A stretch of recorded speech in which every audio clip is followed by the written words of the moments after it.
విశాఖ ఉక్కుకు సొంత గనులు కేటాయిస్తే ఆ కర్మాగారం లాభాల బాట నడుస్తుందని కాంగ్రెస్ పార్టీ సీనియర్ నాయకురాలు మాజీ కేంద్ర మంత్రి కిల్లి కృపారాణి స్పష్టం చేశారు. అఖిలపక్ష కార్మిక సంఘాల నాయకులు జీవీఎంసీ గాంధీ విగ్రహం వద్ద చేపట్టిన దీక్షా శిఖరం మంగళవారంకి 1624 రోజులకు చేరుకుంది.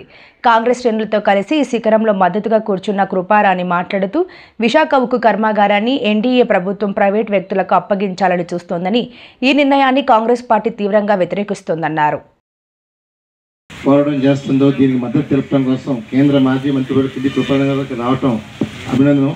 అలాగే ఏఐసిసి మెంబర్ శ్రీమతి శంకర పద్మశ్రీ గారు, అలాగే ఇతర మంత్రి రాజశేఖర్ గారు, ఆదినారాయణ గారు, అయోధ్య రామ్ గారు, ఇతర పెద్దలందరికీ నా వైపు నమస్తే తెలియజేస్తున్నారు.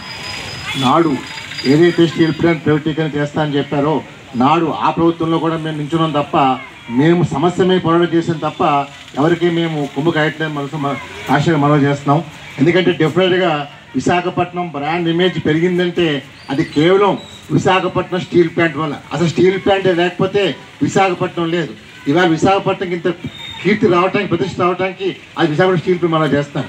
మన అంటే స్టీల్ ప్లాంట్ కాపాడే బాధ్యత ప్రతి ఒక్కరిపైన ఉంది, పార్టీకి అతీతంగా. అంతేగాని నాడు ఒక మాట, నేడు ఒక మాట, రేపు ఇంకో మాట మార్చడం కాదు. ఒకే మాటమే ఉండాలి తప్ప విశాఖపట్నం స్టీల్ ప్లాంట్ ప్రైవేటీకరణ చేయకుండా ఉండటం కోసం ప్రతి పోరాటం చేయాలి తప్ప ఇవాళ స్వార్థంగా చూస్తే మాత్రం వాళ్ళు రాజకీయ భవిష్యత్ సమాజం మనం చేస్తాం. మేము ఒకటే కోరుతున్నాం ఈ ప్రభుత్వాన్ని. గత ప్రభుత్వం వాళ్ళు చెప్పారు, ఈ ప్రభుత్వం ఒకటే కోరుతున్నాం, మీరు కేంద్ర ప్రభుత్వంలో మీకున్న స్టాండ్ పవర్ మీకు ఉంది కాబట్టి దయచేసి విశాఖపట్నం స్టీల్ ప్లాంట్ని ప్రైవేటీకరణ చేయకుండా కాపాడమని చెప్పి మరొకసారి ముఖ్యమంత్రి మనవి చేసుకుంటున్నాను. డెఫినెట్గా విశాఖపట్నానికి కీర్తి ప్రతిష్ట అది విశాఖ స్టీల్ ప్లాంట్ ఉంది.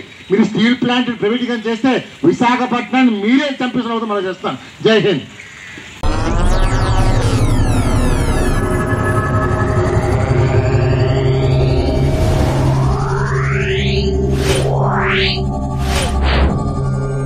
Yeah.